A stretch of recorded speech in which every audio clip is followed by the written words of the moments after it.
Hey guys, today is Saturday. Hannah, I'm glad to see you're okay, as Shane said about the whole Denver thing. I want to talk about this book called Do Androids Dream of Electric Sheep? A lot of people haven't heard of that book, and um, I was like, okay, that makes sense. The book was written in like the 60s, I think, early 60s. Yeah, probably the 60s. Yeah, you go work from home. Okay, so I'm gonna go with the 60s because this man was born in the 20s.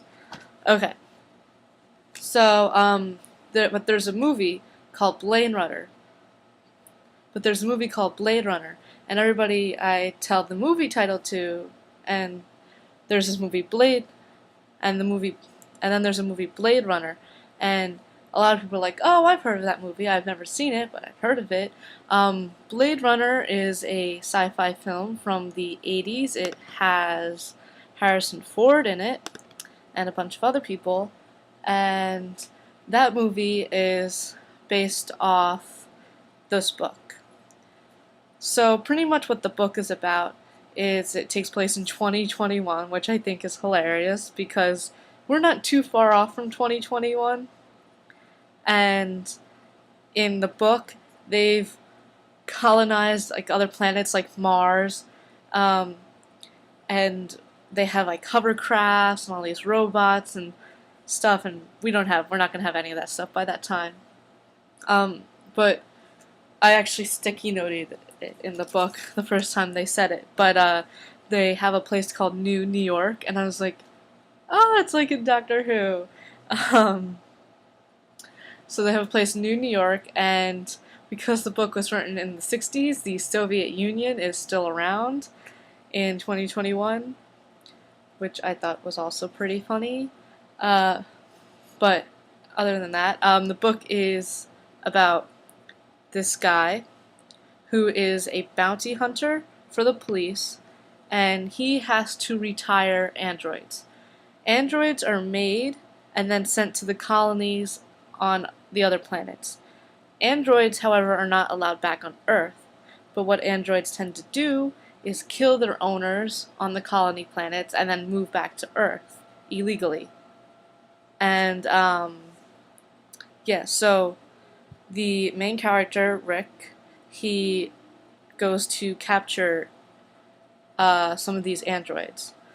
And this takes place like after a big atomic war thing, and so like Earth is kind of radioactive. There's this dust everywhere, and what happened was the dust started to kill off a lot of the animals. Like there's no more owls existing. Owls were the first things to go or something, and uh, so animals are very like sacred, and to own an animal means you have like a lot of money, and the better the animal, the better prestige you have.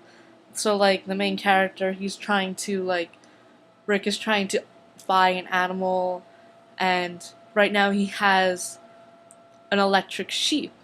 So people who cannot afford a real animal can get an electric one and pretend to be rich and whatnot.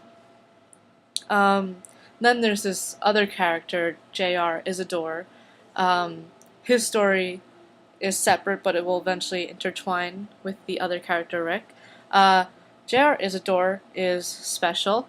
He has a low IQ. They call him a chicken head. And he has, I guess he was affected by the radioactive air and dust, so he is not fit enough to immigrate to one of the colony planets. So he has to stay on Earth. And eventually he lives in like an abandoned apartment building, and eventually somebody moves in underneath him, which should be impossible since the building is abandoned. He's the only person living there.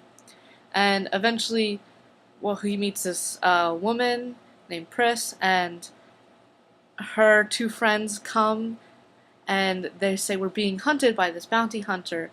And J.R. Isidore says, I'll help you. I'll protect you from this bounty hunter.